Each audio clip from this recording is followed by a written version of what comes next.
Halo semuanya, selamat datang kembali di channel Tidak Pernah Lulus. Di video kali ini gue bakal bahas evolusi atau perkembangan konsep form Ultraman dari masa ke masa. Form yang dimaksud adalah change form atau form perubahan, bukan form dasar. Evolusi di sini maksudnya dari segi desain dan lain sebagainya lah. Nanti kalian juga paham, form Ultraman awalnya diperkenalkan untuk Ultraman Taro saat dia menjadi Super Ultraman Taro. Tapi sayangnya tidak ada perubahan di tubuhnya. Sampai akhirnya di UGVAC, Super Ultraman Taro diberi efek cahaya. Namun form satu ini masih menjadi perdebatan, ada yang bilang foam, ada juga yang bilang cuma power up. Tapi kita abaikan aja karena nggak terlalu penting. Sekarang kita bahas perkembangan form Ultraman dari masa ke masa. Untuk istilahnya ini gue kasih nama sendiri.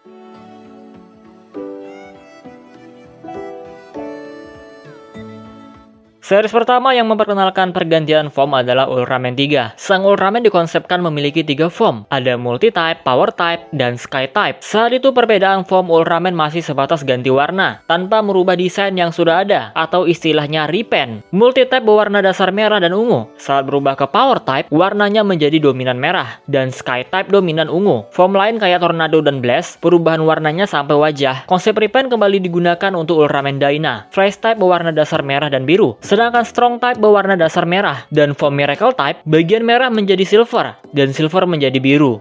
Untuk Ultraman Gaia juga sama tuh, pergantian formnya cuma ganti warna. Tapi untuk Gaia Supreme tubuhnya menjadi kekar. Tiga dan Dyna juga mengalami perubahan tubuh sih, tapi sayangnya tidak konsisten seperti Ultraman Gaia. Di masa sekarang masih banyak yang menggunakan konsep ini. Misalnya Ultraman Victory, Luna Miracle Zero, Strong Corona Zero, Ultraman RB, dan lain sebagainya.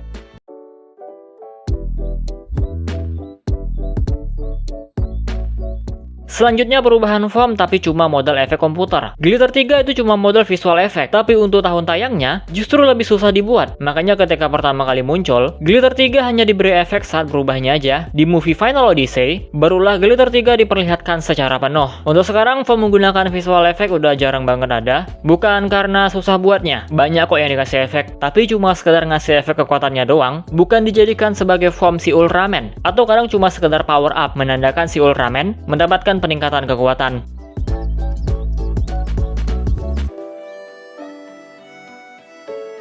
Selanjutnya form yang mengalami perubahan desain kecil dari base formnya, dan ada perubahan sifat pada form tersebut. Konsep ini digunakan pertama kali di Ultraman Cosmos. Form Ultraman Cosmos nggak hanya ganti warna, tapi mengalami sedikit perubahan modifikasi di bagian kepala. Selain itu, Cosmos juga mengalami perubahan sifat dan karakteristiknya dalam bertarung. Luna Mode yang lebih ke arah defensif dan kalem, masuk ke form Corona jadi lebih barbar. Perubahan karakter ini digunakan kembali untuk form Shining Zero, jadi lebih kalem dia. Tapi untuk Zero itu modifikasi, visual effect, plus perubahan karakter. Terus banyak Ultraman juga yang cuma mengalami sedikit modifikasi, tapi nggak merubah sifat atau karakternya. Misalnya Ultraman Mebius, Ultraman Ginga, Ultraman Taiga. Mereka pakai konsep Cosmos minus perubahan sifat. Mau gimana pun Cosmos duluan yang kayak gini. Perubahan desainnya dikit aja, nggak perlu banyak-banyak.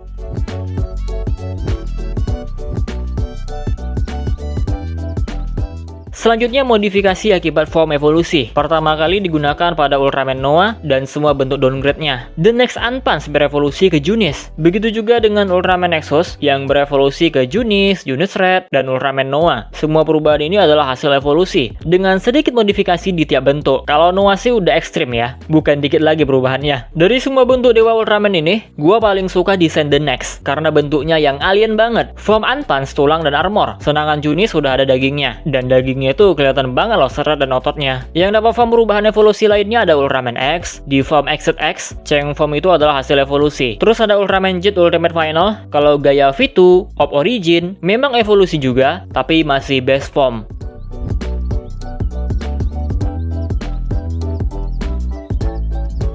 Selanjutnya konsep form menggunakan armor. Form ini merupakan perangkat terpisah dari si Ultraman. Dia menggunakan base form tapi dilapisi baju zirah. Ultraman Zero lah yang pertama kali menggunakannya. Dia menggunakan Tector Gear di filmnya, lalu menggunakan Ultimate Aegis di film Revenge of Belial. Ultraman X juga mengikuti konsep ini, tentunya dengan gimmick New Generation saat itu. X menggunakan kartu Kaiju ataupun kartu Ultraman untuk mendapatkan armor baru. Menarik, tapi kekurangan konsep armor ini, beberapa desainnya malah kelihatan nggak cocok untuk bertarung. Kalau Tector Gear wajar lah ya. Emang tujuannya untuk melemahkan Zero.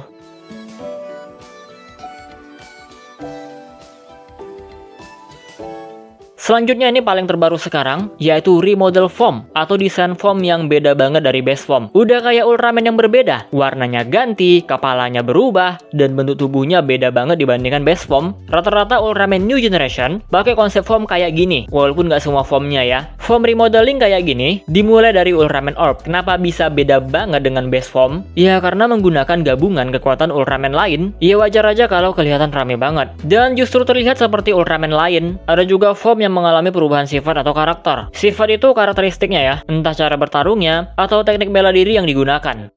Misalnya Op Thunder Brister yang terlihat seperti pemarah, barbar banget berantemnya. Jet Across Smasher yang lincah tapi defensif. Z Gamma Future yang kalem banget, dan lain sebagainya. Konsep form yang merubah penampilan Ultraman secara drastis sampai sekarang masih ada nih. Ultraman Decker Dynamic Type tuh, beda banget dengan Flash Type. Terlihat seperti Ultraman yang berbeda, warnanya berubah, bentuk tubuhnya beda, kepalanya ada mahkota, color timernya pindah tempat yang harusnya di samping jadi ke tengah. Begitu juga dengan Glitter Trigger Eternity, mirip Trigger tapi udah hilang bentuk aslinya. Kalau ini di era Showa, udah bisa jadi Ultraman baru. Ultraman, Zofi, Ultraman Jack, kan mirip banget tuh mereka. Tapi untungnya desainnya masih terbilang simpel, meskipun terlihat seperti Ultraman baru.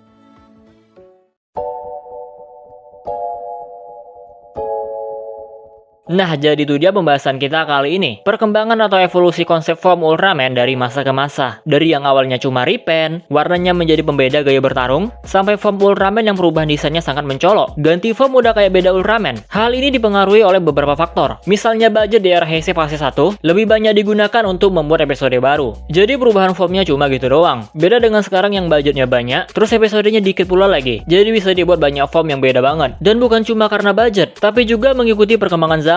Gue harap New Generation selanjutnya nggak terlalu rame lah desainnya. Ultraman Trigger dan Ultraman Decker itu udah pas banget. Tapi kalau misalnya ada yang rame banget, gue bisa maklum. Seperti yang gue bilang tadi, perubahan ini mengikuti perkembangan zaman, tapi setidaknya kayak Ultraman Trigger dan Ultraman Decker lah, itu udah pas banget. Jadi buat yang suka repaint, ya mungkin kalian nggak suka. Tapi pasarnya lebih suka remodeling daripada cuma model repaint. Kalau kalian lebih suka konsep form yang gimana? Komentar di bawah. Dan gue tantang kalian untuk menyebutkan form Ultraman di tiap konsep tadi. Ada form repaint, form visual effect, form modifikasi, form modif sekaligus perubahan sifat, form modifikasi karena evolusi, form menggunakan armor, form remodeling, dan remodel sekaligus perubahan sifat. Coba sebutin form Ultraman mana aja, karena di video ini gue kasih contohnya doang. Oke, segini aja video kali ini. Kalau ada perkembangan form yang ketinggalan, jangan lupa tambahin. Kita close videonya seperti biasa. Jika kalian suka video ini, jangan lupa tekan tombol like-nya. Subscribe bagi yang belum, komen dan share juga video ini. Follow Instagram gue, prayoga_65. Donasi bagi yang mau, linknya ada di deskripsi. Terima kasih telah menonton, and see you next video.